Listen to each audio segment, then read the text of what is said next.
Hey, tu es artiste, tu as du talent. On s'en fout. Si personne ne t'appelle, ton talent vaut zéro. Aujourd'hui, je t'explique pourquoi le réseau va remplir ton frigo là où les applaudissements échouent. Je vais te dire une vérité que peu d'artistes veulent entendre. Le réseau est plus important que le talent. Le talent attire les applaudissements sur scène et c'est super, mais le réseau attire les contrats. Prends l'exemple des cabarets.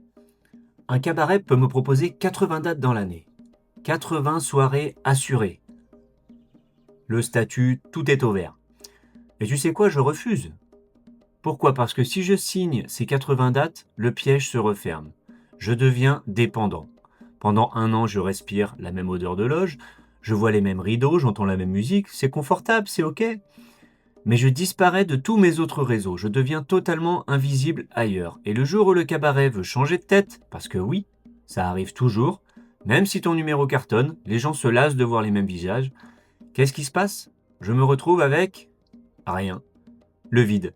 Parce que pendant un an, chaque fois qu'un autre client, un autre programmateur, un autre organisateur m'a appelé, qu'il a fait sonner mon téléphone en disant « Jérémy, t'es dispo pour cette date ?» J'ai dû répondre « Non, désolé, je suis pris. » Et au bout d'un moment, au bout de 2-3 fois, ils arrêtent de t'appeler. Et le silence s'installe. Je travaille également sur les bateaux de croisière, mais c'est pour ça que je ne fais jamais 6 mois enfermé sur un bateau de croisière. Tu as possibilité de faire des contrats longs comme ça, mais jamais. Je pars 5 jours, parfois 10 jours, maximum 15 jours. Les croisières viennent combler les trous dans mon agenda. Elles me font voir du pays, mais deviennent jamais mon pilier unique. Parce que mettre tout ton poids, toute ton énergie sur une seule branche, sur un seul client, c'est beaucoup trop fragile. Et au moindre choc, ça pète. Est-ce que tu as lu Antifragile de Nassim Nicolas Taleb? Tu l'as pas lu? Allez, sors tout de suite. Non, je rigole. Mais pause et va acheter ce livre.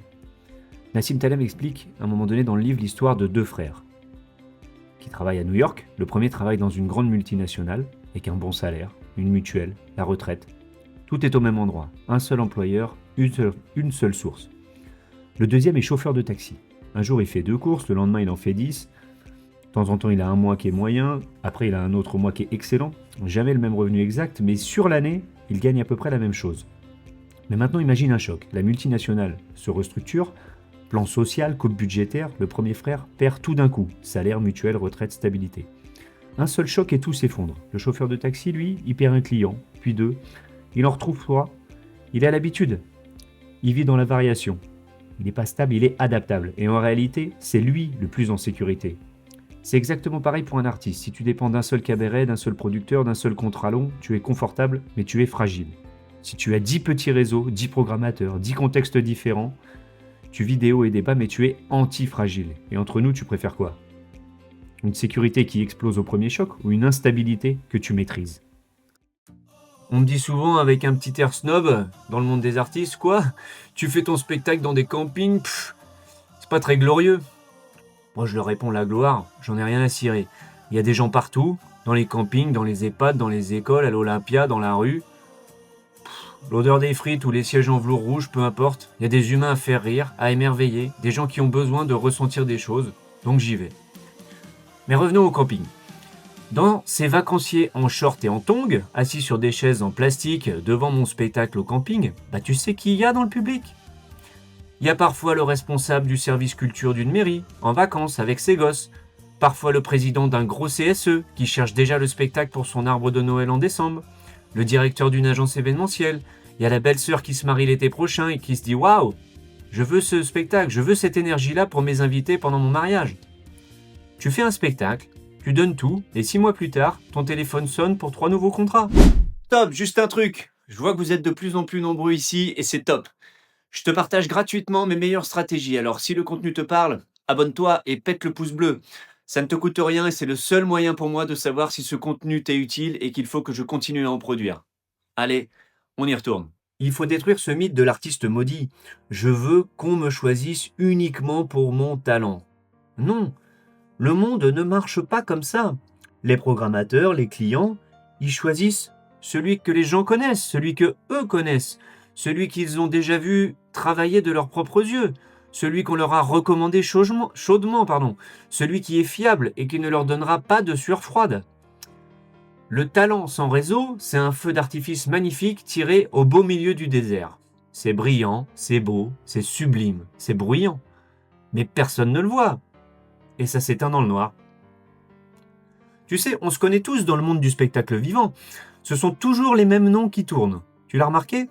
Et pourtant, chaque année, il y a des centaines, peut-être des milliers de jeunes qui sortent des écoles artistiques, de spectacles, de théâtre, de danse, de comédie musicale. Ils sortent plein d'énergie, le regard qui brille, prêts à tout casser.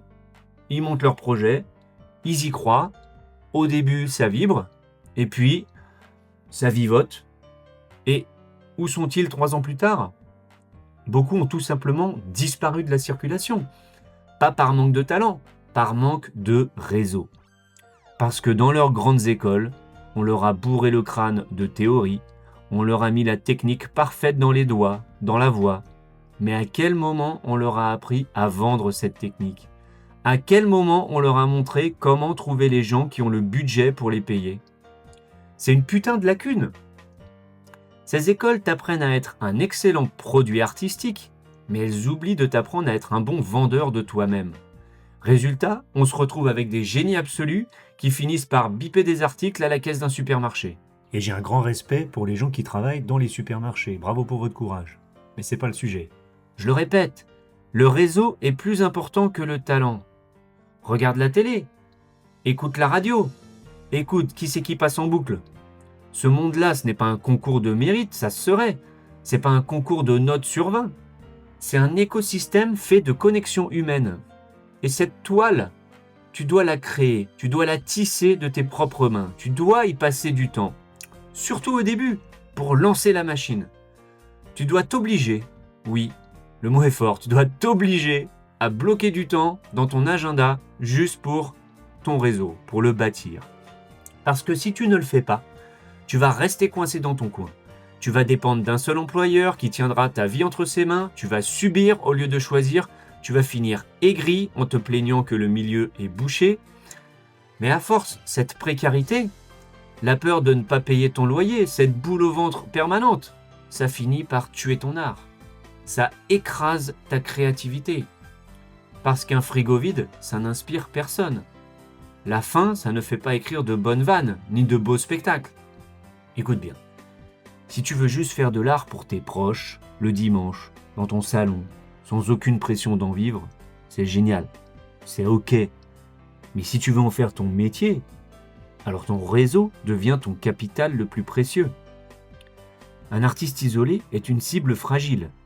Il est fragile.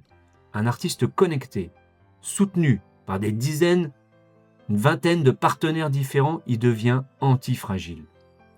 Et ça, 80% des artistes qui galèrent ne l'ont toujours pas compris.